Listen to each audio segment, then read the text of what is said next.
Howdy, and welcome back. This is Loggers with Luther. I'm Pastor Stephen Cholak. This is Pastor Kelly Krieg. Howdy. And we have a special guest with us today. This is Pastor Michael Salemink, Executive Director of Lutherans for Life. Good day, and the Lord be with you and everyone else. And same with you. It's good to have you here. It is good to be here. Yeah. So just flew in from? From Indianapolis. So had an event in Indianapolis and have an event here in Houston tomorrow, and then back to St. Louis. Yeah, we're looking forward to the event tomorrow. I am too. We are filming this on Saturday before our Life Sunday service. So Pastor Cholak and I just got back from the March for Life in Austin. In Austin. So that was a good event. I thought it was a good turnout. Lots of support, and we had a special event at St. Paul's Lutheran Church where Pastor Wolfmailer is the senior pastor, and he had a nice Matin service set so we could start with prayer, Word of God. Yeah. And Bible study afterwards. Bible study afterwards, yeah. And it was great to see the turnout there. And then when we got to the Capitol, then just awesome. Yeah. And we had a bus of about 50 or so from Our Savior. Very good. So from Houston, and not just Our Savior, but from Houston area. So we bussed them in. The Lutherans were well represented, so that was nice. It's always nice to... The celebration, I would hope. Yeah. Texas has been significantly reduced number and availability of abortion procedures since before the Dobbs decision of last summer. But with that happening, too, many reasons to rejoice in the state of Texas. Yeah, Pastor Wolfmailer was like kind of kicking himself because he was like, I don't know the current, like exactly all of the ramifications of the law. Is abortion completely illegal in Texas, or is it a heartbeat bill, or... They have been severely reduced. So I think the last thing I saw was they're down by 80 or 90%. Wow, okay. Yeah, and that was the deal. I remember last year at the last March for Life, before the Dobbs decision, Abbott, the governor, was the keynote, and he mentioned something about because that was at that point the Texas heartbeat bill was gonna go before, and that we're thinking maybe that's gonna be the trigger. It happened to be the Florida one, but nonetheless, was it? No, it was the Mississippi. It was the Mississippi. Wow. And so, but he had mentioned something about we have a trigger, a trigger law. So the moment that it is struck down, then it becomes illegal, and so I think even last year with the heartbeat bill that was passed, Planned Parenthood stopped, closed up shop, essentially, more or less. And we have the largest Planned Parenthood facility in the country here in Houston. It's an embarrassment, but it's there. So that was nice to see them not as productive. Absolutely. So, Pastor Salemink, you were at the march in Washington, D.C. last week. I was. Yeah, and we had a delightful number of Lutherans there. Lutherans for Life had 390 or 400 youth and chaperones from across the country come together for our Wife for Life educational conference in conjunction with that March for Life. That's by far the largest number we've ever had. And here was the really wonderful thing. There was a group of non-Lutherans who came with the buses from Fort Wayne. So they got a bus of their own. And I talked to one of the ladies. They had come from a Christian school. And she said, we're Baptist. And we reached out to several groups to ask, could we join in your Washington, D.C. Thing? And they were turned down by everybody except for the Lutherans. So that was kind of flattering. And I felt really proud of our... Fort Wayne contingent for that. Shout out to the Fort Wayne Lutherans. Yeah, absolutely. Yes, and so it was a fantastic conference. And then we had probably a couple hundred other Lutherans who gathered together with LCMS Life Ministry, went to the divine service at Emmanuel Lutheran Church in Alexandria, and then we all connected down there. The march was a new route this year made sure to go by Congress, by the Capitol, in addition to the Supreme Court, to sort of symbolize that we recognize, okay, now that the court's major role in regulating abortion has been significantly recast with the Dobbs decision, our attention turns very much more to the legislature. Although that March for Life, the tone of it is usually not a protest. It is usually a celebration of life, and you see that from the joy on people's faces. There's lots of singing. There's lots of cheering. There's drum corps and marching bands. There are students. The vast majority of attendees are students. They come from all over the world. A couple years ago, I marched with somebody from Colombia. They come from a variety of denominations. And several years back, I met the secular pro-life group that came to the March for Life, and actually flew out on the plane with their executive director, who lives in St. Louis. Okay. And I did not realize that she was sitting right next to me and my son. She introduced herself as we were getting off of the plane. So I thank them for their work. Secular pro-life, an organization that is not explicitly religiously motivated, but recognizes the importance of defending the vulnerable to ideas like human rights and equality. So yeah, where we can say amen and help one another out with a message like that. So that was the tone of things. I think the official reports were, participation was down a little bit. There were still hundreds of thousands of people there. Still more people you're going to see in one place at one time than anywhere else in your life. Yeah, so the new cool. era begins. Yeah. So what do you see I know the battlefield has shifted from the courts now to the legislative, state legislatures. Where do you see us? Where do you see the fight, and how do we approach it? Well, I'll tell you, I don't want to be a buzzkill. And take another drink. Yeah, right. The Dobbs decision is a cause for celebration. God has intervened in our land to bring our official public policy closer into alignment with His will, His word, and His law. Anytime that happens, we are delighted. Secondly, it is the result of generations of faithful, gospel-motivated voices for life who have raised their children, who have had conversations with their neighbors to understand their sanctity of life convictions, and have advocated to their elected representatives to see this moment come to pass. So we give thanks for that. The biggest benefit, I think, is that it's in cultural consciousness right now. Yeah. So people are talking about these things. Anytime the conversation is happening, we're happy as Lutherans because that gives us an opportunity to bring in the gospel. But I've been telling folks, it's not as if the Dobbs decision settles the entire matter. If anything, it comes maybe just a beat too late.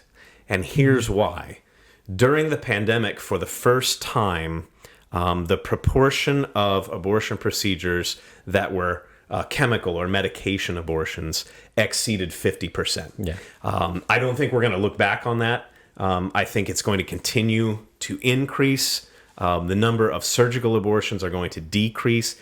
And chemical abortions are harder to regulate because both sanctity of life voices and pro-abortion voices have shown reluctance to prosecute women for their own abortions. And I think with good reason, right? Because we understand many, many times the women who procure the abortions, they have a variety of pressures that they're dealing with. So true, yeah. But now... just within the last couple of weeks, the FDA has relaxed some restrictions on those pills to make them available in your neighborhood pharmacy. During the pandemic, they relaxed the restriction that required an in-person consultation with a physician, which is exceptionally dangerous because now they're not screening for ectopic pregnancy, and medication abortions don't do anything for ectopic pregnancies. And if ectopic pregnancies are not discovered, they can be very dangerous. Those are the ones that are the most dangerous for the women. They are very dangerous. And so that's the attention to that is actually decreasing. Internet pharmacies and interest groups are doing everything they can to put these chemicals in the hands of women, or in more nefarious cases, in the hands of people who want to deceive women, Yeah. right? Slip them in their drink or their food, or boyfriends, fathers who want to pressure their daughters or insist that this happen. So honestly, the battlefield has moved not just from the court to the legislature, but really it's because it's difficult to regulate internet commerce and interstate commerce and the U.S. mail. And the U.S. mail and VA hospitals. It's very difficult to regulate all of that. The battlefield has moved to literally every home, the hearts and minds of the people we come into contact with. So should we be focusing then? Because I know that the battlefield's moved to the state legislatures, but should we then try to focus then on having our own Roe decision? Because should we focus on the federal level to try to get a case before the Supreme Court that would be a national ban? I know that's maybe not ever gonna. I don't know what that would look like, but should we try to focus on that? Because you're never going to get the Californias and the Oregons to ever outlaw it. Right. And so that's never going to happen unless there's a federal ban. Basically the way Roe made it a federal thing to access. Should that be a consideration, or is that just pie in the sky, wasted effort?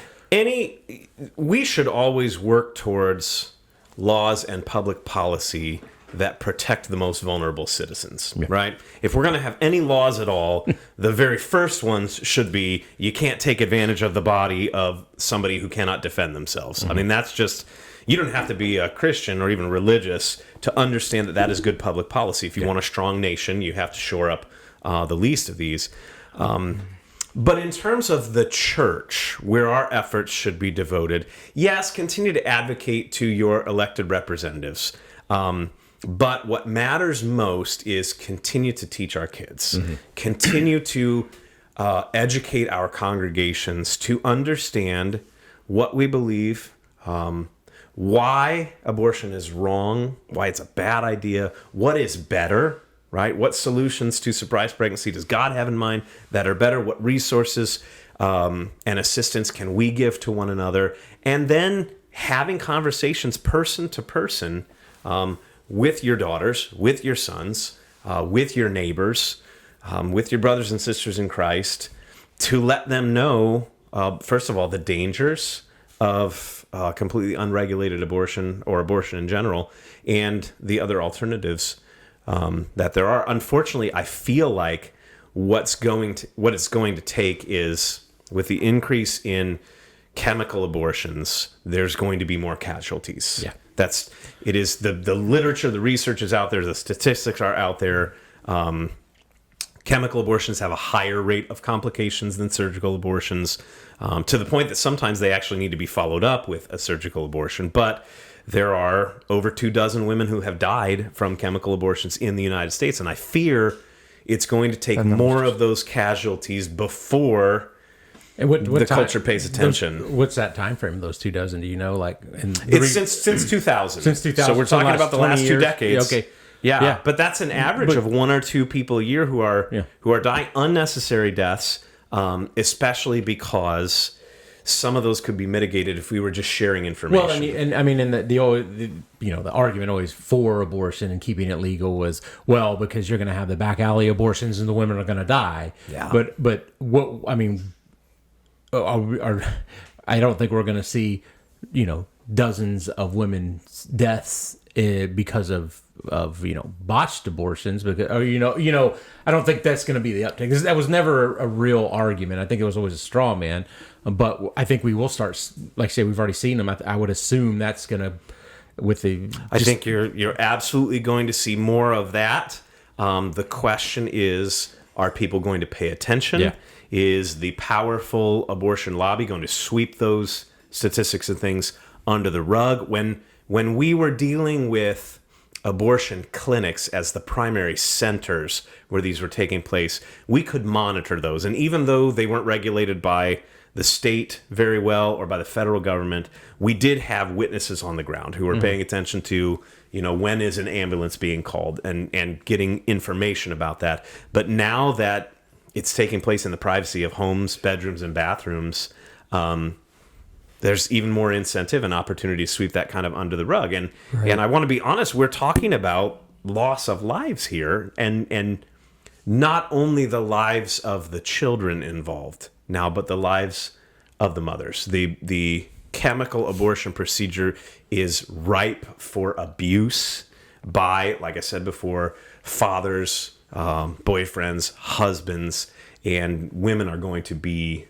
the victims. So the good news is Lutherans for Life in particular, and Lutherans in general, have been prepared for this for a long time. Mm-hmm. We have always focused our advocacy on the heart and the mind of the person right in front of us. We have never been so as much concerned with changing law as we have been with changing lives, changing hearts, because that's what the gospel does.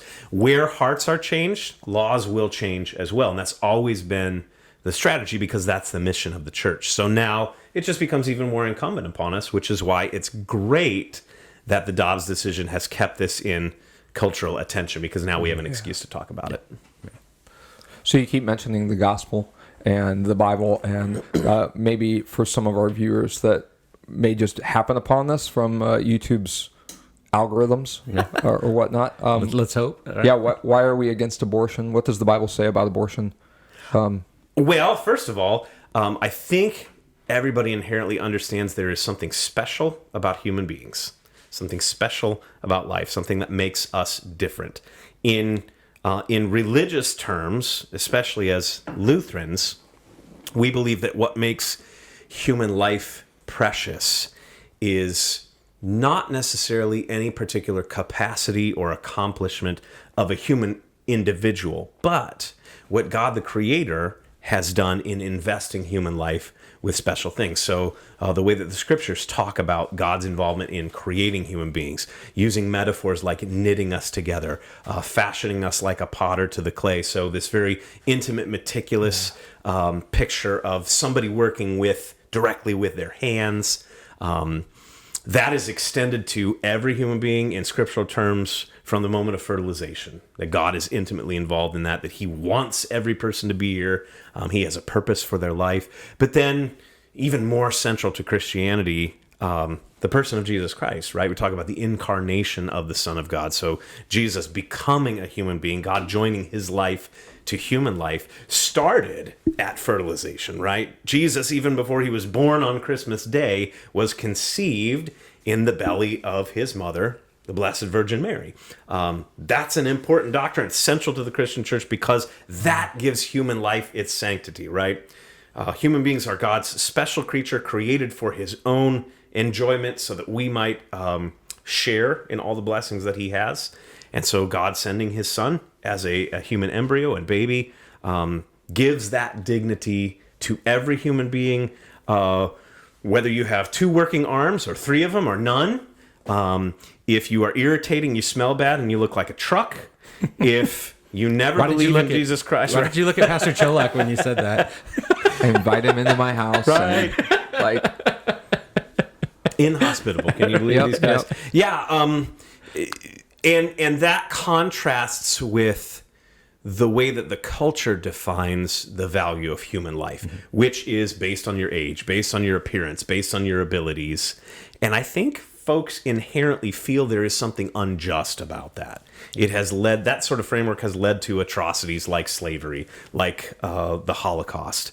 These things that we recognize as injustices because there is just something about being human, regardless of what you can do, that is special. And Christianity gives kind of a framework for grounding that. Yeah, the value of human life isn't utilitarian, it's intrinsic. Absolutely. Yeah. Absolutely.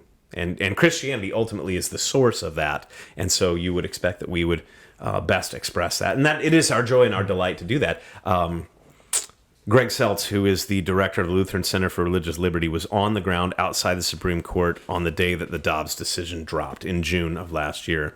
And he was dressed in his pastor stuff.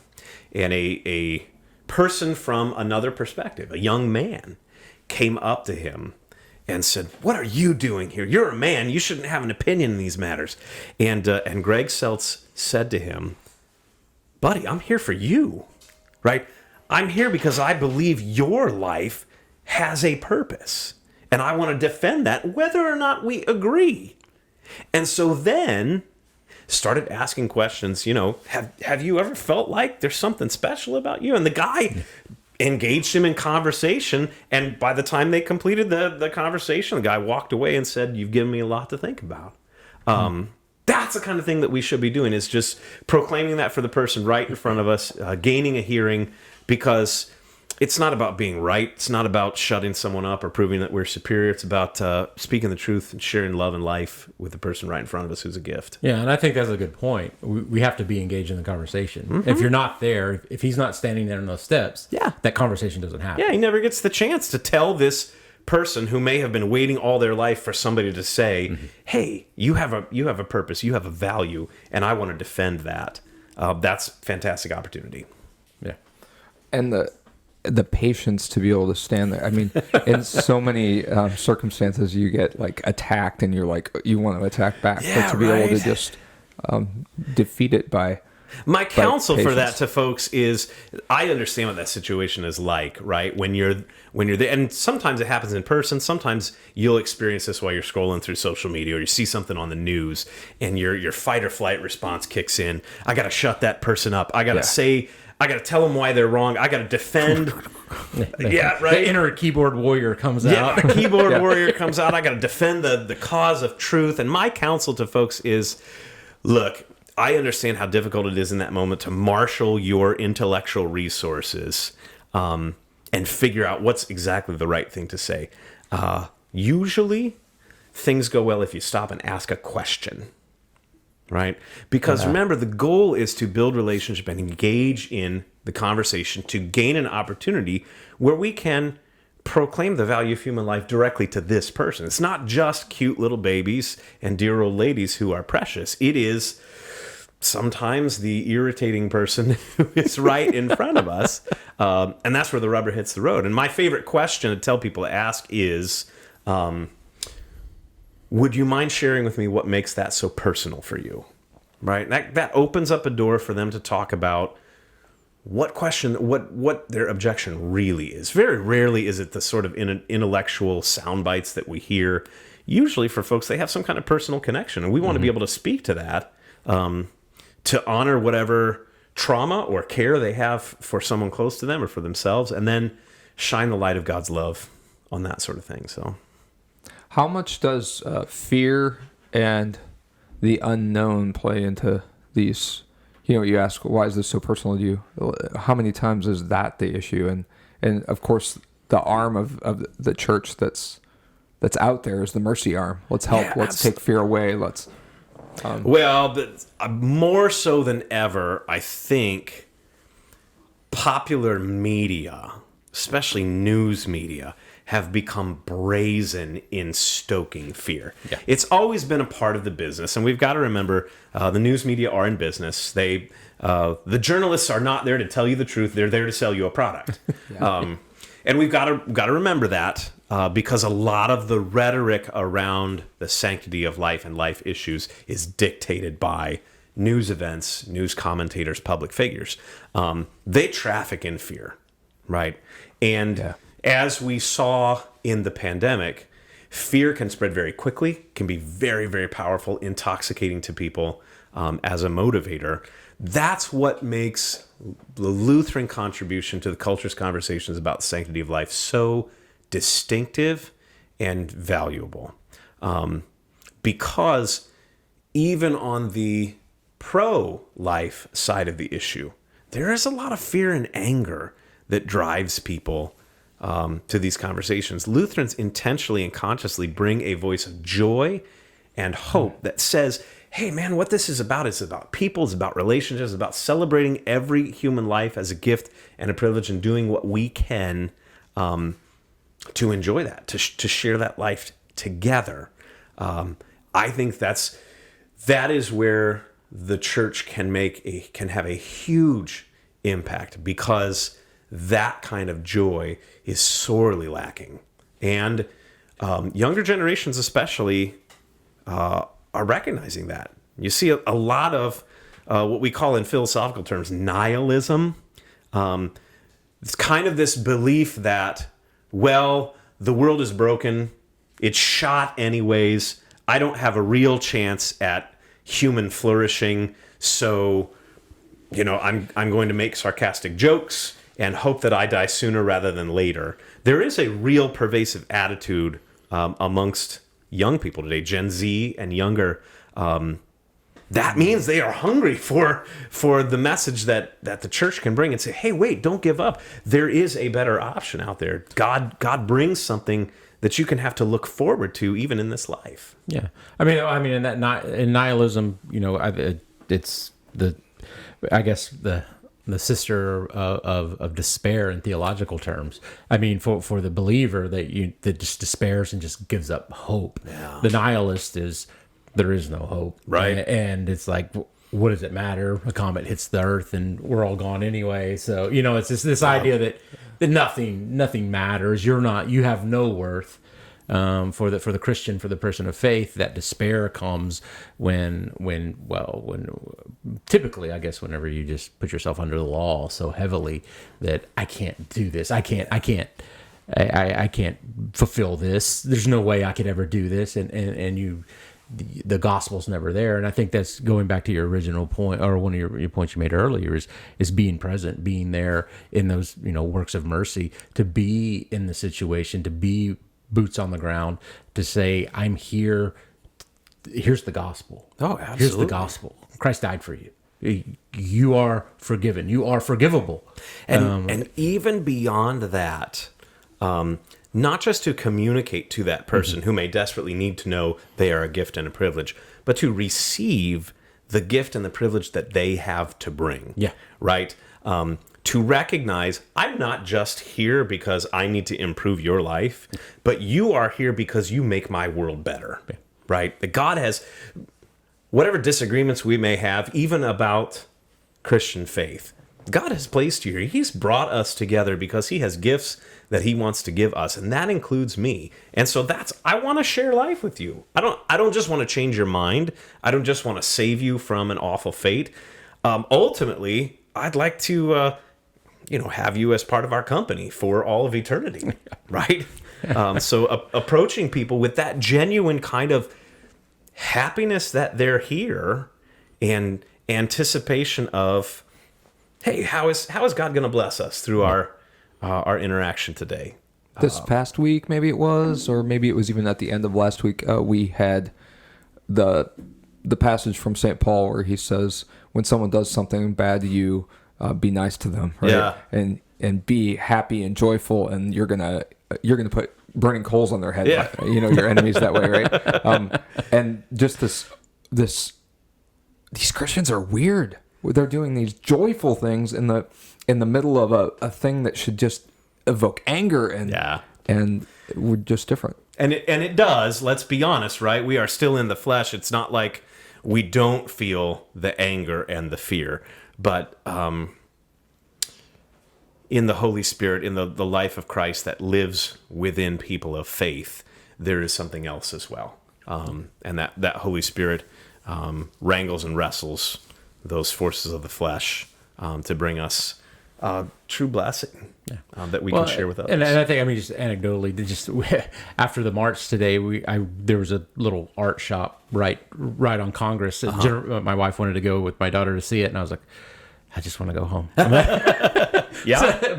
So we went, and I was walking in and just overheard the clerks talking, and they were saying about the and they were like, well, somebody was asking, is this going to turn violent? And the lady was like, no, these guys are never. He's like, these aren't the ones. It was like, and I don't know their background. I don't know anything about it. The violent kind. It was just like, no, you don't have to worry about them. It's the other people you have to worry about. And I think that speaks to people of faith in general, Christians, Lutherans, and because the pro-life movement is populated with people of faith, not exclusively, as you said. You had the secular absolutely component through there as well. But it is the language of Christianity that is best able to express what it is we believe and why we're doing this. Yeah. Well, this also reminds me of when Jesus says that you'll be in these moments of pain, there'll be tears on your eyes, but no one will take your joy from you. Indeed. And that means joy is something a little bit deeper than happiness or gratification. Yep. Right? If you can be in pain and have joy at the same time, that's intriguing, right? Because that's not how we normally think of joy, but that's perhaps for another podcast episode. Yeah, definitely. It might be. Hey, Pastor Krieg, we have something in front of us that we've been enjoying here for a little bit. And my glass must have a hole in it or something. Right at the top. Right at the top. Yeah. We have, yeah. So, well, we were. What are you drinking? You picked it out this time. I did. I picked this, and we were in Austin, and so went to a local brewery. I thought, well, Lazarus Brewing Company. I thought that was appropriate for life and the importance that Christ puts on life and renewing life. And by the way, our Sunday school's covering Lazarus' story. It is tomorrow. Tomorrow. It's a serendipitous. But so the particular one is Theodorus, which is Lover of God, right? Lover of God. Yeah. So, so Lazarus Brewing Company, and I don't know. It was fun. Well, not funny, but I did get a message from our last one. Somebody was concerned about the beer that we were the company that we were reviewing. And did you know that they support this, and this? And I was like, well, thank you for bringing that to my attention. And I recognize that, but if we were to protest and not do anything, I mean, I don't think. There's not a lot we could actually. I don't know if I could even have these cameras on or anything else if we were to boycott do we know everything. About Canon, and do we know about? Yeah. Well, and wait till you find out how the three of us are poor miserable sinners, right? Exactly. I mean, it's not just the businesses that we patronize that do bad things. We do too. Yeah, it's us as well. You know, one of the favorite things that President Matt Harrison says so often is, Christ only comes for sinners. Yeah. Be one. Exactly. Right. And so, so Lazarus Brewing Company, we should probably say this about all of the ones that we review. This is no way an endorsement of them, of us, or our statements that are made here. And they're not a sponsor. And they're not a sponsor, but if they want to be, or if you'd like to be, it doesn't matter. Yeah, you just send stuff to us in the mail. We'll try it. Or gift cards to buy stuff. We could have a new segment, Pastor Krieg, mailbag. What's in the mailbag? What's in the mailbag? That's great. So, just as soon as you start getting mail. Yeah, right. We just need that one mailbag, right? Yeah, you need an address, don't you? Oh, I'm sorry. So, so Lazarus Brewery Theodorus, it is a German Dunkel, which is... You're really giving me heartburn over this. It's lagers with Luther, Pastor Krieg. A Dunkel is a dark lager. It's a dark German lager. Dunkel means... Okay. Jason, you know German. What does Dunkel mean? Dark. Right? I don't know. He says he knows German, or he speaks in German all the time. He told us not to talk to him off camera. So it technically is a... You gave me a pen that doesn't work here. Well, whatever. There you go. You gave a pen to a guy that doesn't know how to work one. Right. You have to be smart to run that one. So a Dunkel is supposed to be dark. Okay. It is not as dark as I thought it was going to be when you told me Dunkles, so I'm happy about that. No, it's not a port. It's not a Guinness, something like that on that spectrum. So you're not looking for a black or anything like that. You're looking for a light brown to medium brown hue. So, but the first thing we got is aroma. So what do we smell? It smells lovely to me. But it does. It does.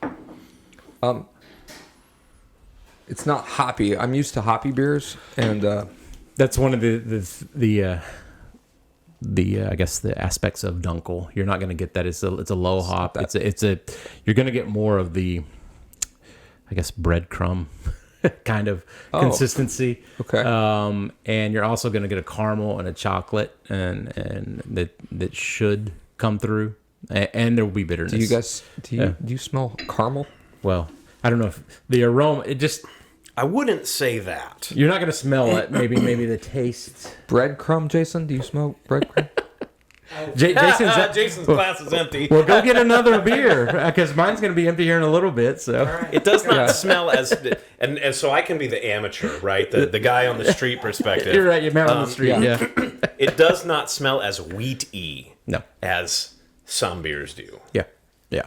Okay. Yeah. So I mean, I think for what we're looking for a Dunkel, I mean, this is, in my non-professional opinion, I get this as a 4 for me. Oh, On a 4 for you? 5. Yeah, 4 out of 5 is what I think. Can the other assistant producer bring us the other beer? The assistant to the assistant producer? Mrs. Cholak? The producer will walk around. She's not even listening. Ignoring you. But it's not an overwhelming aroma. Yeah. No. And that's and you'll get, especially when I told Pastor Cholak we're not doing any IPAs. We will do eventually though. But when you get those IPAs, that's the aroma that hits you. That hop just. And if you're getting, depending on what level of IPA you've got, you're going to get the aroma is really going to be there. But this is, without a doubt, this is the Dunkel. Is nice. I think this is what you want your Dunkles to smell like. This is what I want my beer to smell like. Yeah, Like beer in lately. general. I typically like that, and so that brings us into the next. So I went 4. What did you do? I did 5. 5. I'm not qualified to give. So just an go opinion. It is- go with 5 then. I would say it is above a 3. I can say that. Above a 3. It's above a 3. It is okay. above a 3. All right. Oh, off camera, we have our props guy. So the appearance, though, I will give this a 5 on the appearance. I think. Yeah, this is nice, beautiful. Well, and when you look at our the intro to our Loggers with Luther, it actually is a Dunkel that's being poured. I would agree. It's pretty. Yeah, you have to have it needs to be anywhere from light brown to medium brown. You don't want the dark, like say you're not pouring a Guinness or a port or a stout or something like that. But you are going to pour this. Well, you're not looking for a mass-produced, very light. You want to be able to tell you're drinking a beer, right? Yeah, without a doubt. So, gotta get that. There you go. If they're gonna sponsor us, we gotta have their These label cameras up there. These guys are in logo. Austin. Yeah, Austin. Yeah? Yep. In Austin. Okay. And they have two locations because we showed up to this two. We were meeting some other Lutherans at the brewery last night, and we showed up to the other one, and then we were like, "Do y'all have your upstairs? Where's the upstairs?" And like, "That's the other one on the other side of town." We were like, "Oh, Ooh, okay. so we're at the wrong place." So we left there and went and found everybody else. But nonetheless, yeah. So And the kids were like, "I just want to go home." no, we left the kids at home. We left them at the cousins. Okay. So, but oh yeah, and by the way, if you've noticed what we're drinking. Oh out yeah, of, look at this. This is awesome. This is the first time, Pastor Salemink, that we've had these cups. Yep. Glasses. What are they called?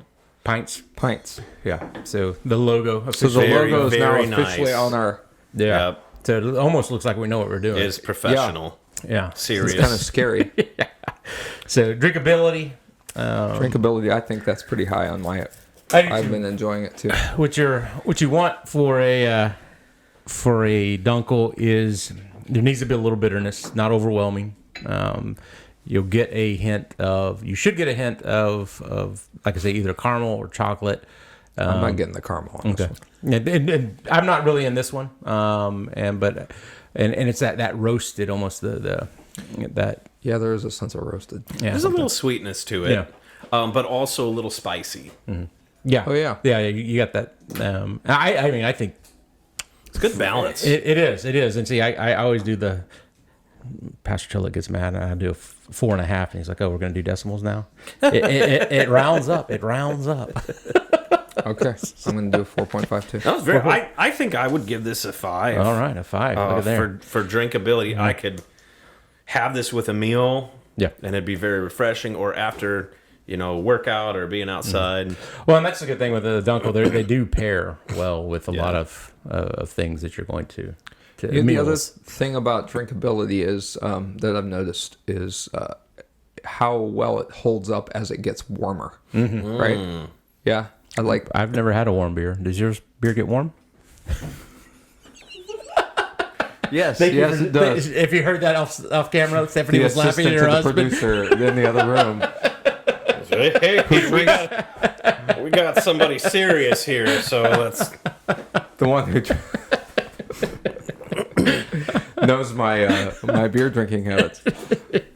No, you are correct though. Yeah. It holds its no matter the I temperature. knew as soon as I opened my mouth.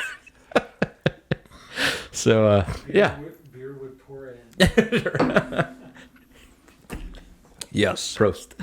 Now the aftertaste. All right. I'm okay with the aftertaste on this one. I don't remember what we drank last time, but there was a. We did the Great Heights, the Lothar. Oh, Lothar, yeah. Yeah. So that was a good one.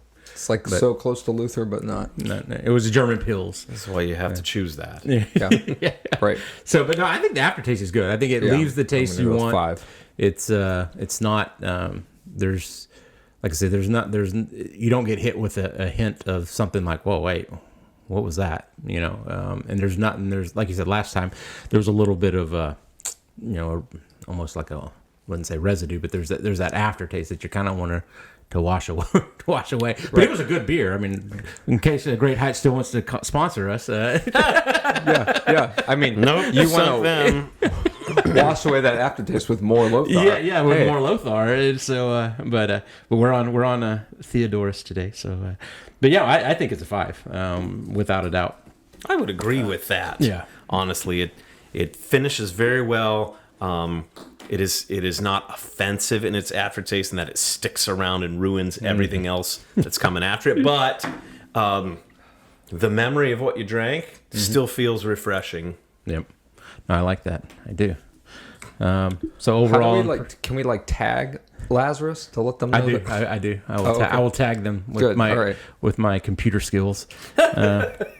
I had to Google how you do that last time because I didn't know what to do. now All you're you an got to do is put an @ in front of their thing and it will tag them. It tags them. Yeah, Great. it Okay. does. Overall impression.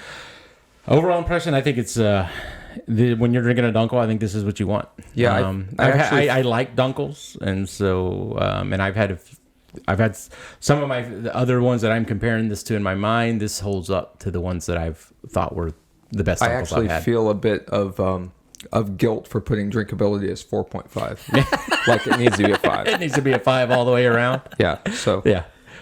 5 all the way down. It's a very good beer. Yeah, I liked it. I think so too. So I think at the end of the day, I I think was we kind of scared when you said trust Dunkel. me. Just always trust. Just yeah. trust. Yeah, Just trust. but you came through with shining colors, so like yeah, you always do. Well, I try. I try. You gotta. Not only is it Lazarus, but it's got this awesome cross on there, It does. Yeah. which is Makes you wonder a little bit. Yeah. they must be. I think they would fit perfect with this, but Yeah. they are Okay. in Austin, so it'd be hard to get to. It doesn't taste anything like something that laid in the grave for 4 days, for example. And has an odor It has that an you odor. don't want to smell. Yeah, Yeah. nothing like that. Oh man. According to their website, Presbyterian pastor. A Presbyterian pastor. Oh, nice. There we go. Okay. Kind of started it. Okay. Well, there we go. Well, Kudos. awesome. Well, thank you, Yeah. Lazarus Brewing Company, for Theodorus. Right? Theodorus. Thank you Yeah. for making good beer. Yes. Thank you for Thank making you. good beer, and We appreciate you. we do. So Yeah. yeah. So I think overall 5. Good. Overall, I say 5 too. Yeah. And That's the best rated total beer we've score. had so far. I think. Yes.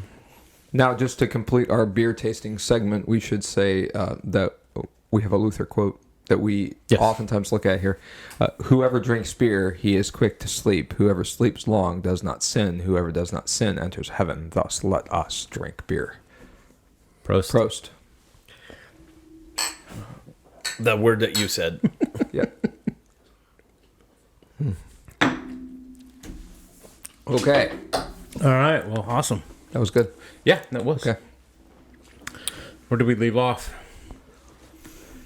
The joy that is not happiness, right? The joy that is of different nature that cannot be taken away from us.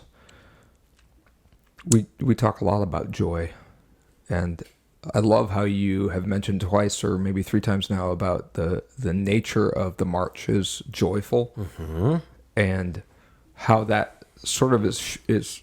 I mean, you expect to be like somber and stomping, maybe, Yeah, but that's see, not ever how it happens.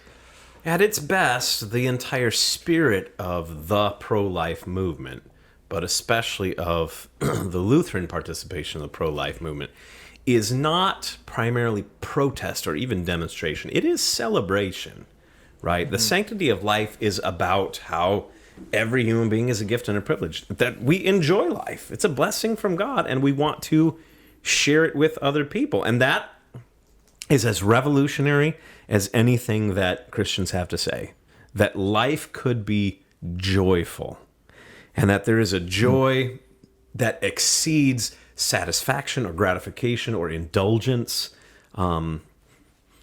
That doesn't mean that it's incumbent upon Christians to smile ear to ear like a Muppet all the time, right? Because we are honest as well and recognize the reality of pain and suffering. It is real, right? And we struggle with that as much as anybody else. But God does give great blessings in this life, and they are abundant, and we are created to enjoy them. And so there's no guilt in that. That's what we look forward to. That's what God promises. Yeah, and I think that's an important point you made. You know, the temporal joys, or what we would, I guess, lack of a better, secular joys that you might have, they're fleeting. They're temporary. They fade. And you can't keep that. You know, you're going to be chasing that high, more or less, if your idea of joy is the material joy, or the joy that comes from things or whatnot. But when the joy comes from Christ, the joy comes from our God, that doesn't fade, even when the situation turns. Well, and it adds a lasting dimension to all of those other temporal joys as well. So, just to talk about, for example, food and drink, which certainly have a component of delight to them, right? They do. Food and drink at its best is pleasant. Hear. But when we receive that as a token or a representation of how God promises to continue to take care of us in our bodies, how he tells us there is an age coming in which it will all be like this all the time, that adds a dimension that makes those things that we might say it sanctifies or redeems them. It adds a greater joy to them. Well, I sorry, I didn't mean to, but I think just, I don't know if you were thinking at this point. You know, you talk about food and drink. And what's given to us, you know, everything's a gift from God, but in the temporal sense, but when God gives us the food and drink himself, i.e. the body and blood, when we have that meal, that is joy, you know, personified. That is a whole different level, but it shows us what God does for us, and when God is in it in such an intimate way, how it magnifies who he is and who we are in his image. The gifts of God in his word and his sacraments are the most concentrated form. Right. The fellowship of the body of Christ as the church is a true hint, shadow, foretaste of the full communion and enjoyment that we will all participate in the wedding supper of the Lamb that lasts for all eternity, that has no end. And there are smaller, more dilute hints of that in, like you said, a wide variety of life's experiences, whether that be raising children or drinking beers with friends or sports or whatever your vocation is. All of those have components to them that have been sanctified by God. He gives them to us for our good and for our enjoyment.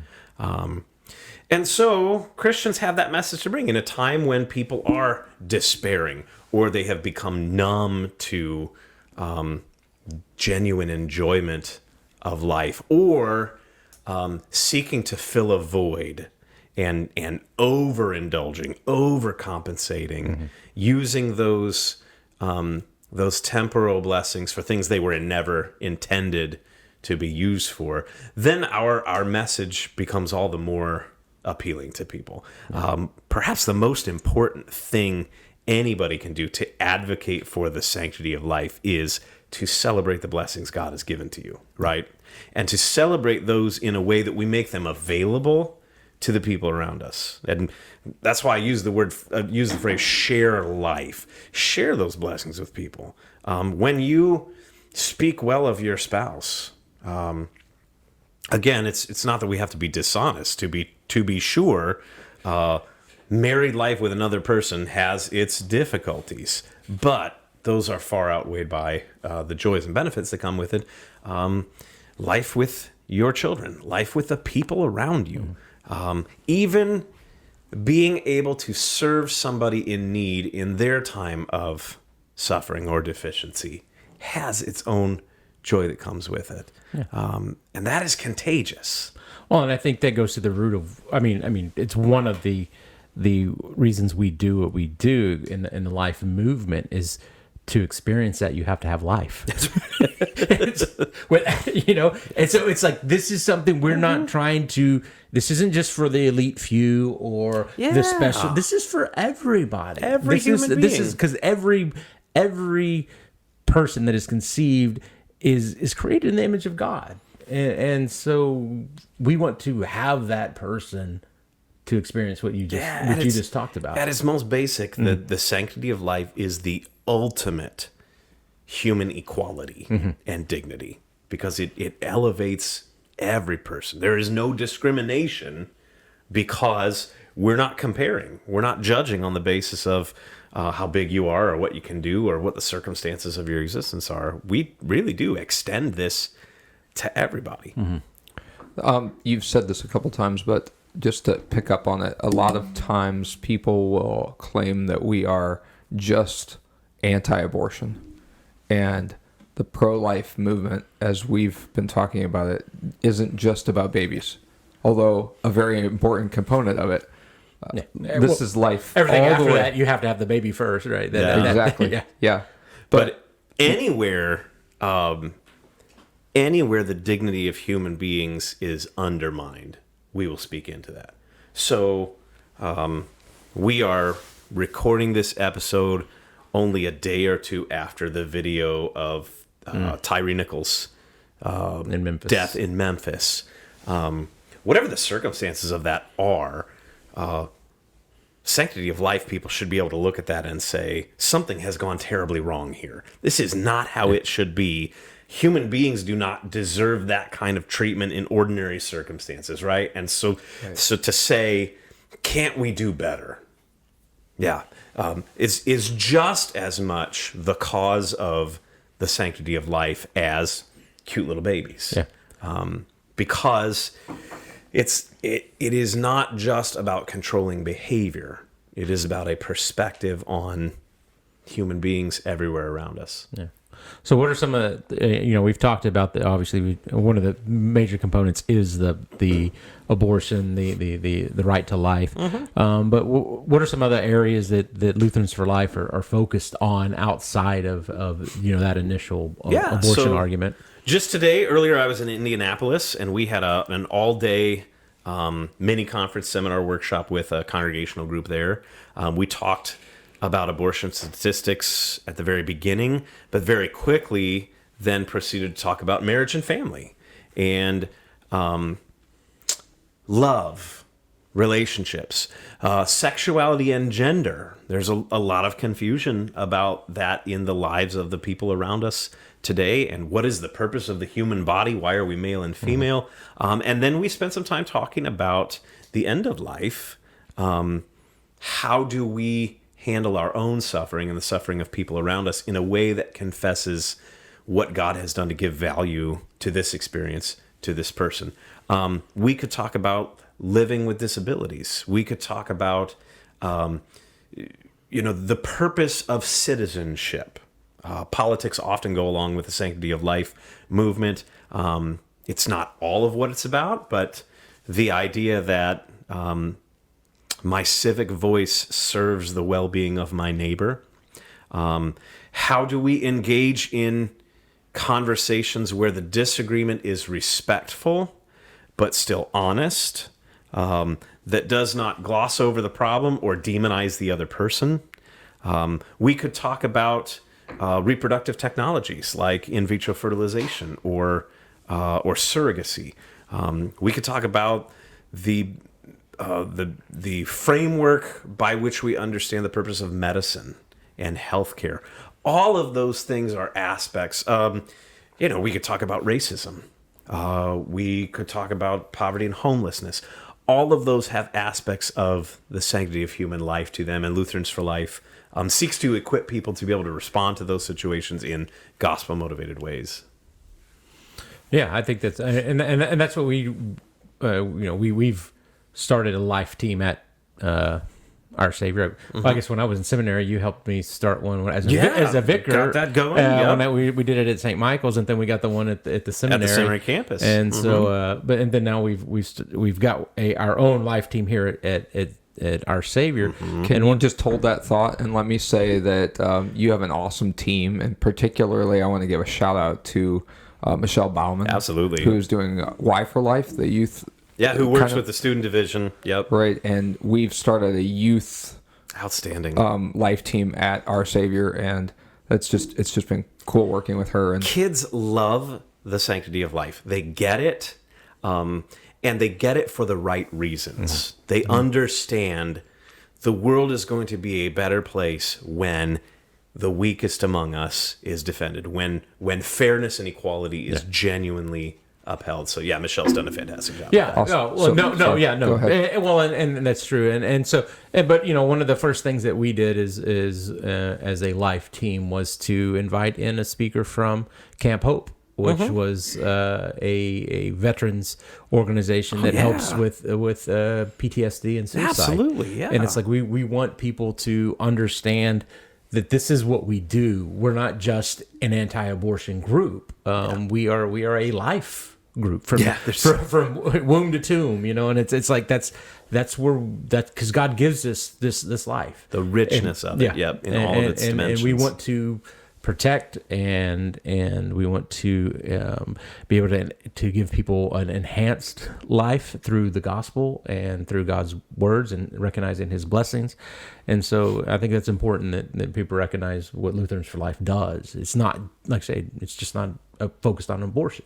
Although we are anti-abortion. We're not afraid to say that. We are opposed to it, but we are pro-abundant life. And so any way that we can communicate that, and especially wherever there is pressure or deception into using death as a solution to suffering or to difficulty, we want to speak at those pressure points. Yeah. Sorry, go ahead. I was just going to say, is this a good opportunity maybe that we could talk about euthanasia? Because this starts poking its head in a whole bunch of legislation across the country in different states that want to end suffering. We want to be this nice. Well, I was going with euthanasia. Well, and the whole idea that we try to sugarcoat. Now we're trying to just make everything sterilized and make it clinical. But the what does euthanasia mean? Good death. Yeah. It's like, no, death is not good. So and in the United States especially, there are probably 10 jurisdictions, states or cities where physician-assisted suicide is legal. That's a really dangerous slope, because anytime physician-assisted suicide is made legal, it inevitably expands. So everywhere in the world where physician-assisted suicide or euthanasia have been legalized, the number of deaths year over year have continued to go up and have not abated. In addition to that, the strict regulations that are put in place at the beginning inevitably relax. And so there are people who have been granted physician-assisted suicide or euthanasia for depression, autism. The qualifications to be able to have that. Yeah. It is sold to people as, we don't want folks to suffer at the end of their life when they're terminal and their pain can't be treated in any other way. Yeah. But then what it ends up being is, well, it's my body, my choice. Where have you heard that before? Shouldn't I have control over how I choose to die? The problem is community, society has a vested interest in defending people, sometimes even from themselves, especially when their thinking has been attacked by depression or despair. Then it is incumbent upon the community to rally around them and remind them your life is valuable even in the midst of suffering. And when we legalize euthanasia and physician-assisted suicide, it takes away those protections. And then we're on a very, very slippery slope where the right to die becomes a duty to die, because you've become a burden to the people around you. I like the way that Lutheran ethicist Gil Mylander, he taught at Valparaiso University as a senior researcher for a long time, prominent ethicist in the United States. He says, I want to be a burden to my family, right? Nice. And not in an ironic way, but that's what family is about, sharing our burdens with each other. It means our lives are entangled. And that's exactly what makes humans human. As community like that. And so that is the real solution. And I think that's the euthanasia, the abortion, all these things are kind of the symptoms of this, the overall, disease of a devaluation of humanity and life, and also the devaluation of community. Terminal selfishness, exactly, or terminal autonomy. There is certainly, living in the culture that we live in, there is value to independence, but even the United States was never founded on the ideal of independence considered from a radically individualistic sort of sense, right? Yeah. In the United States, the independence was always the independence of a community of people, a society, an entire nation of people who may have been independent from external forces, but internally were radically... There were 13... dependent upon one another. That we're going to band together and shore up the weaknesses, and that's on our money, right? United we stand. Yeah. And I think that has been lost in our... Because technology has made it possible for some radical independence, for us to sever some of those ties and meet with machines or devices some of the needs that we were designed to meet with other people. Yeah. And you lose something of humanity that way. So I'm not advocating for a radical economic system like communism, for example, but community understood as...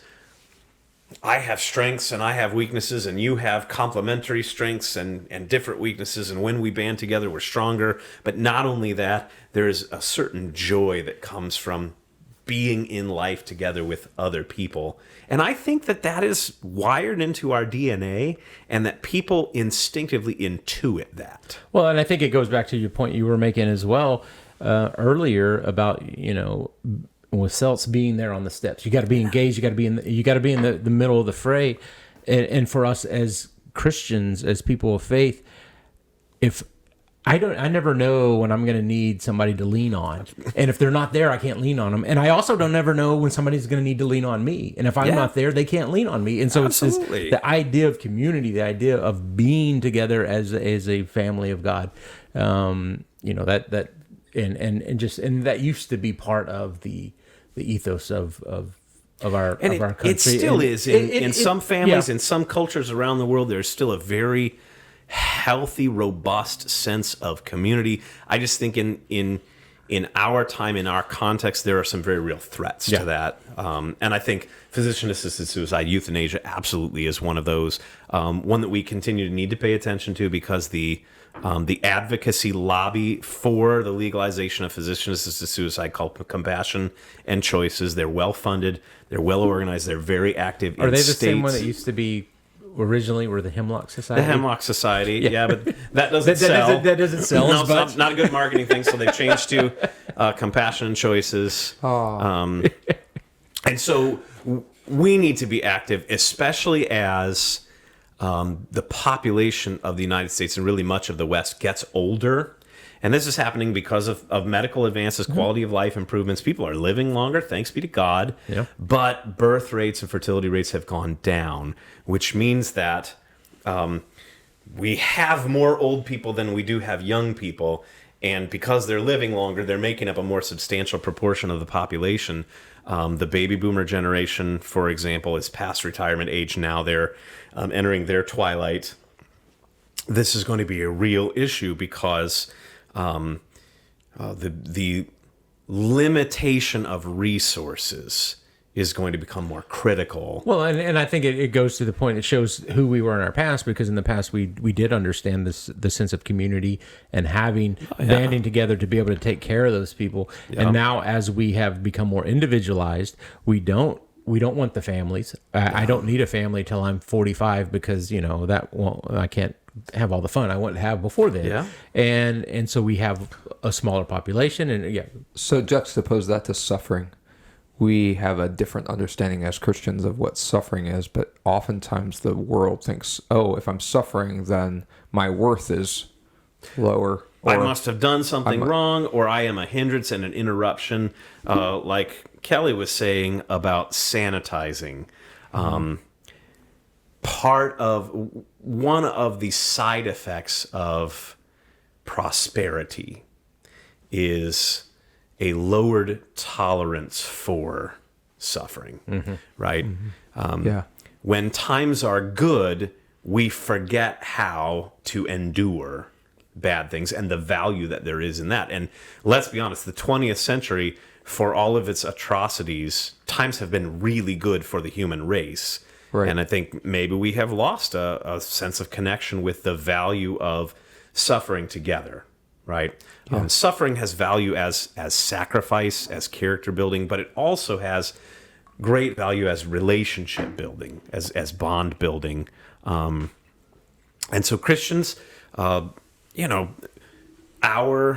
respect for the value of suffering is seen in our primary symbol, right? The cross of Jesus Christ is an instrument of torture, of suffering and death. But for us, it is an emblem of the greater gifts that God has to offer, the relationships that are built, relationships like grace and faith, but also the body of Christ, which gives us a different perspective on suffering, one in which Christians can look suffering dead in the eye and not be intimidated, right? It's not that it doesn't hurt, but we are not overcome because we recognize not only has God promised one day this suffering will end, but while I go through it, he is going to wrestle and wring blessings out of it for me and the people around me. What is it's Romans 5, I think, where Paul says suffering produces perseverance, which produces endurance, which produces hope.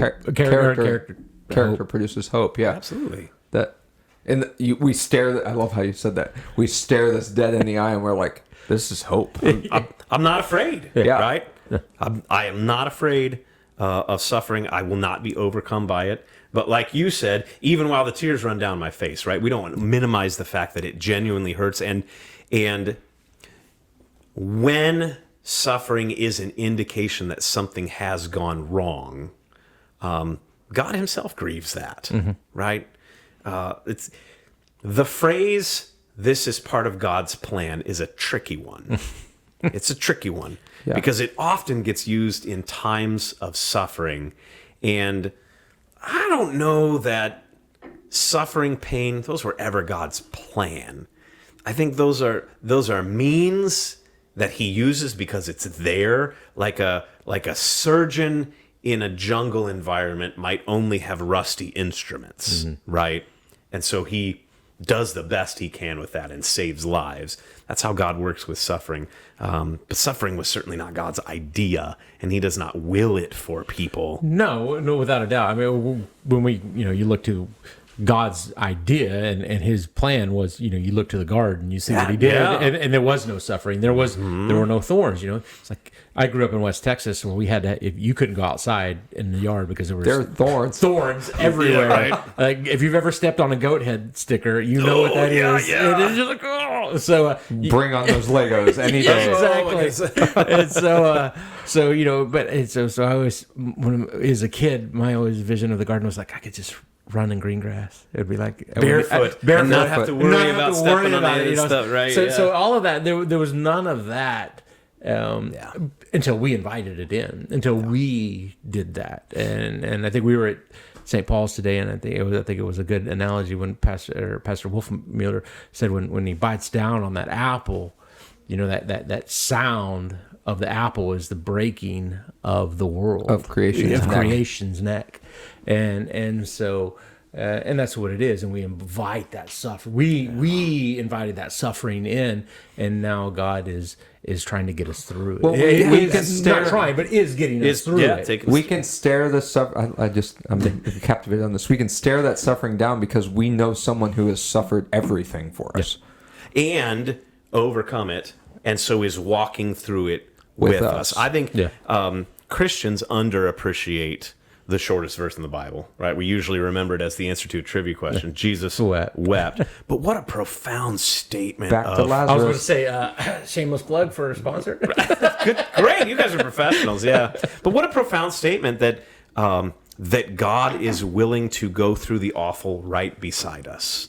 And I mean, God has the power to have snapped his fingers and made all sin and pain go away. He could have done that.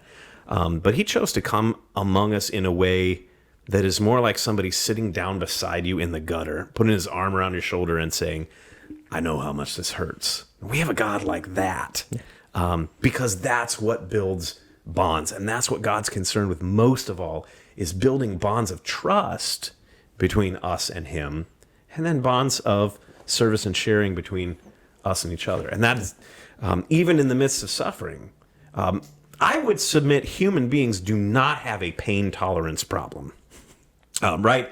For example, we will hire a stranger to incapacitate us, fit them with one of the most dangerous implements known to man, compel them to cut our body open, remove something God created us with, that we were born with, stitch us back together like a crafting project, and then when we come around and we're in the worst discomfort we've ever been in our life, we look them in the eye and say, thank you, because we understand the purpose, right? Yeah. I think human beings have a purpose problem.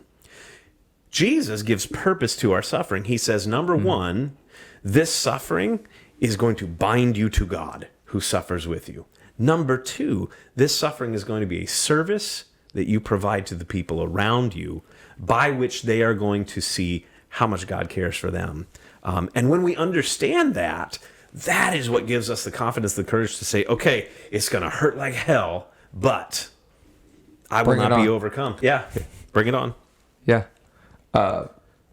Teaching the Lord's Prayer, the third chief part of the catechism lately to the kids at school, the scripture that's like stuck out to me, that's like just sort of underlined, That's weird, isn't it? Was the burning bush. Yeah. I have heard your cry. I have seen your affliction. I know your pain, your suffering, and I have come down to deliver you. Yeah. When we pray, that's what we're attaching ourselves to. Yeah. And that's the story of the whole scriptures, right? That's the epic saga of God coming down, intervening in his people's distress to save them, number one, but more importantly, to draw them back to himself, because that's what God wants. Yeah, he's not some disembodied spirit that is in the ether that could care less. And you said this, I think, at the beginning. It's dirty. It's hands on. It's there. There's dirt under the nails, and that's our God, because he enjoys it. Yeah, right. Because God loves nothing more than to be with his people. Mm-hmm. God does not just tolerate you; he wants you. I mean, that is the gospel, and that affects the sanctity of life in a lot of different dimensions. Yeah, I have not come for the righteous, but for the sinner, and he's seeking. He's coming down. He's delivering. That beautiful pursuing, calling, beckoning, begging, even laying down his life, slicing open his heart to do whatever he can, like a desperate man might do to win the woman of his dreams, right? Mm-hmm. And even beyond that, that's how our God is for his people. Like he's actually winning his bride. Like he would do whatever it takes just to have the chance. Yeah. This screams third article of the Creed, right?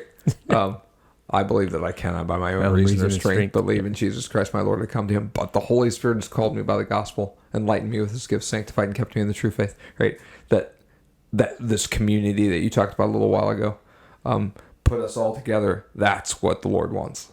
That's his girl. With him right at the center of it, being among us and all of us rejoicing and delighting together for all eternity. This has been fun. It has. It's been a good conversation. Yeah, definitely. And I'm excited. Tomorrow you're going to talk to Our Savior Lutheran.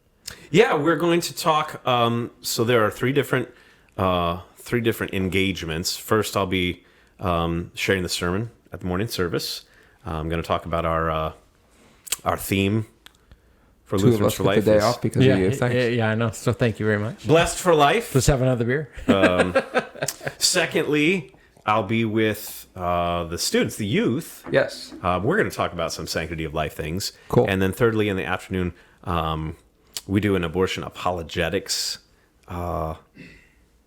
presentation about how do you engage with abortion supporter arguments and objections in a winsome way, without being a jerk, building relationship, addressing concerns, and sharing the gospel. And that's always fun to do. I find it fun. Other people might think of the possibility of having a conversation like that with somebody who is hostile as frightening. But when you've got the gospel, I mean, it's fun. Yeah, without a doubt. I love that you shared the story of Greg. Yeah, I thought that was fascinating and just a fantastic sort of parable for what Christians are about. Well, next time he's in town, we need to invite him over. Then you can talk about it. He's a lot to say. Yeah, absolutely. Former Lutheran Hour speaker. Yeah, good guy. Yeah, Bright guy. Yeah. So, well, thanks for being here. And oh, wait, we got a question. Yes. Oh, from the producer. From the producer. Oh, A yeah. couple of questions, Excellent. if that's okay. This is fun. You only get one. Yeah. No, I'm kidding. Ask away, Jason. So you mentioned a particular type of pregnancy in the beginning. Yeah. Start with an A. Ectopic. Ectopic. What E. is that? Ectopic pregnancy is when the embryo implants somewhere other than the uterus. Usually it's in the fallopian tube, and it is problematic because mom cannot feel where baby has implanted. Most times baby implants in the womb, which is good because womb has rich blood supply and nutrients and also elasticity. Fallopian tubes do not. So as the embryo grows, it puts pressure on those fallopian tubes, can rupture, lead to hemorrhaging, and by the time that is discovered, a lot of times there's infection and systemic sepsis, and so it endangers mom's life. We had ectopic pregnancy in our family, Stephanie and I. So Yeah, so you understand not ours, but firsthand. but It's still. very Well, touch and and I go. think it goes also to the understanding when because you'll hear this argument, and we hear it now after the Dobbs, is how you heartless people you want to have laws that outlaw abortion at any stage, and they'll bring up an ectopic pregnancy, and it's like, well, abortion is the intentional killing of a child. An ectopic procedure when there's an ectopic pregnancy, the intention is not to kill the child; it's to save the mother and the child if possible, which it's not. Yeah, it basically isn't for the most part.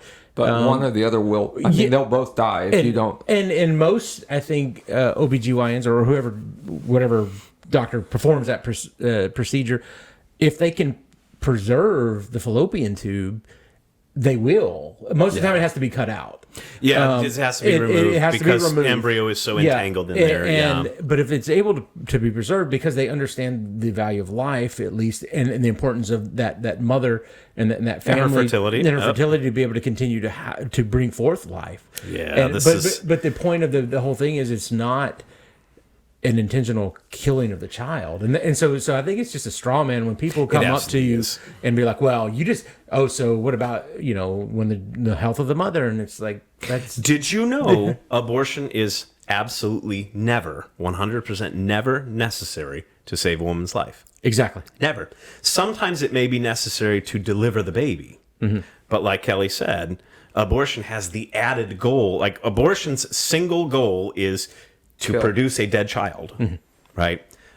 So there's a distinction between that, and Most people know that, and they are intentionally blurring the category distinctions to make their case. And we have to be willing to call people out and say something like, "Did you know abortion is never necessary to save a woman's life?" Especially now, as they can be younger and younger in NICU and survive. Absolutely.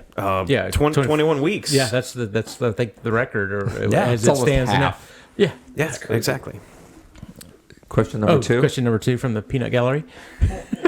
Yes. I had heard about suffering that for the Christian it produces repentance, but for the non-Christian it produces hatred of God. You talked about suffering earlier, and I forget the context now, but I mean, any comment?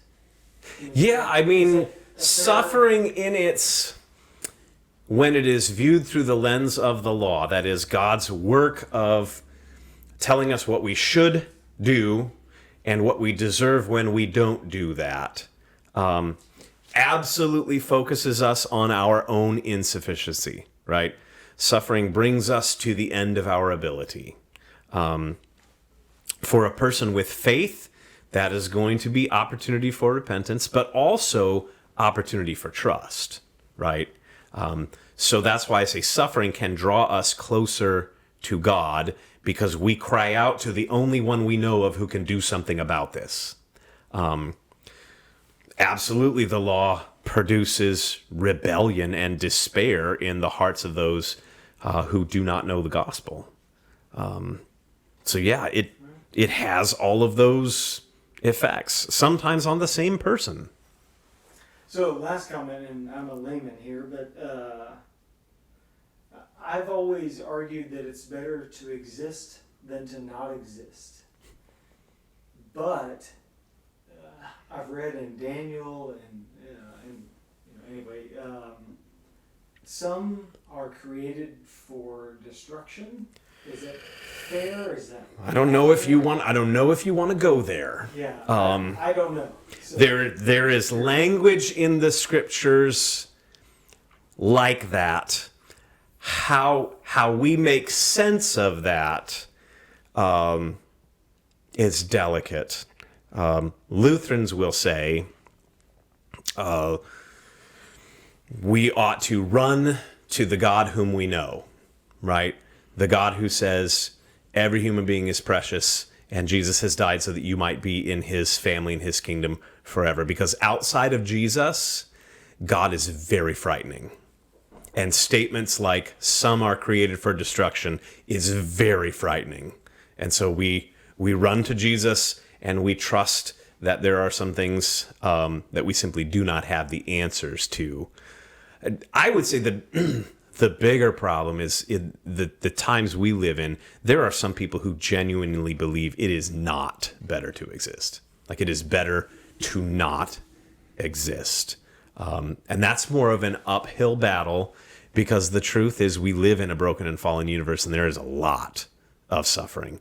I would certainly say, apart from the gospel of Jesus Christ, you can look at reality and say, it is better to have not been born, which is why we need to broadcast the gospel far and wide and share those blessings, because we who know God according to his goodness understand absolutely it is better to exist and to share in the blessings and the joy that God has. Yeah, the other thing I heard is that you can take someone's life, but you can't take their existence. So once they're conceived, they already exist. Right? Yeah, that's fascinating. Yeah, so Anyway. exploring different philosophical categories and what does life mean and what does existence mean. Yeah, and it ties into the abortion issue and life issue. I do think that's a good point, though, because when God creates life, life is forever. Yeah. It's where's that forever going to be for the Christian point? Is it going to be with God, or is it going to be always away from God in the end? Yeah, just because you cut it out of your womb doesn't mean that it ends the life. Yeah. Right.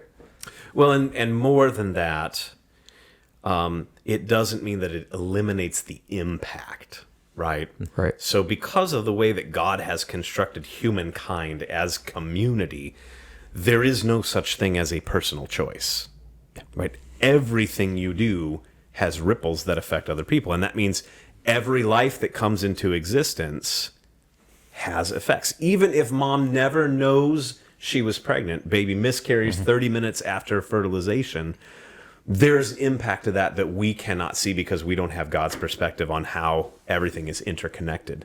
But that's part of what the sanctity of life is that every life has a purpose. It has a place, and it leaves fingerprints. It leaves evidence in the creation because it was designed. Well, I think that's. I heard somebody say, and I think it's without getting in, that when a woman in her monthly cycle, when there's that depression that goes through there, and the PMS or whatever, but it's because whether you recognize it or not, there's the potential for life was lost. Yeah, it's your body. It's your body grieving. Your body's grieving because the potential for life wasn't there.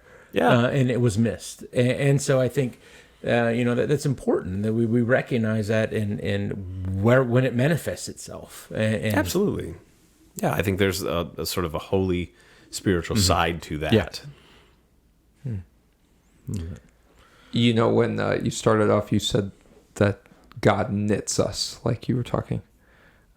When he makes Adam, he gets down. Like everything else was, let it be, let it be. He speaks it, he speaks it. And then he gets to Adam, let us make man in our image. And then he gets down into the dirt, and there's dirt under his fingernails, right? And that's the way he does it again and again and again. He's always getting his fingernails in it. Again, another description of the God who comes down. Well, yeah, and again, God could wave his hand or sprinkle magic powder, and human beings would materialize fully formed in an instant. That's what the first 5.5 days of creation show us, is God's word has this kind of power. You may trust his word. But then when it comes to humankind, he slows way down. And now, in our day, he takes 9 months to make. But why would God do it that way? It's terribly inefficient. The answer is, this is what God likes to do, right? Right. We should see that when he has dirt under his fingernails, he also has a grin on his face. God loves nothing more than to make people and bring them to himself. So, of course, he's going to take his time. He raced through the first 5.5 days of creation because he could not wait to get to what he really wanted to do. But he had to set up the context first, and then, I've always imagined that, Adam's eyes pop open and God's so excited that he's like, look at all these presents I got for you, right? He just can't wait until Adam rejoices. Yeah. And I think that goes with what Pastor Cholak was saying, God's intimately dirt in the fingernails, and then we hear about the ruach, the spirit, the breath. Yeah. And it's an intimate picture. It's not enough that he forms it. Then he's got to breathe because he forms into it, and there's a body laying there, but that's not humanity. Yeah. We're just not a body. We're just not an organic machine. We're body and soul, and so God, face to face, breathes life, and so when humanity opens its eyes for the first time, what does he see? The face of God. The face of God. And that's what God wanted. Which brings new... I just have to jump on this one. It just brings a little bit of energy into the fact that when Jesus enters the upper room on the day of the resurrection, he breathes on his disciples. Yeah. This is the God who breathes into his beloved. He's right there, and you open your eyes, and who's there in front of you? Well, and extend it even a little bit further. All Scripture is God breathed out by God. So, like a desperate man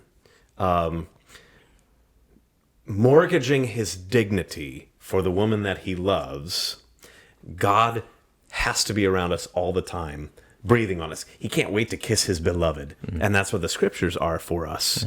What the preaching of the Word of God is God breathing into us his breath of life. That's my favorite joke, though. He didn't hear any of Fauci's decrees or the CDC to stop breathing on people.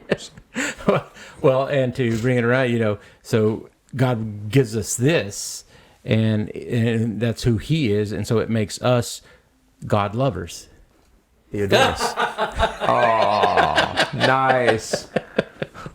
Lazarus Brewery Company, you are the bomb. It's a man with some skills. Yep. So This is what I get to work with every day. The Lord has blessed me. In many ways. he knows how suffering is. Yeah. And I can hear my wife sigh in the other room, too. That was great. She's like, it's getting a little deep out there. Bring you guys boots for you.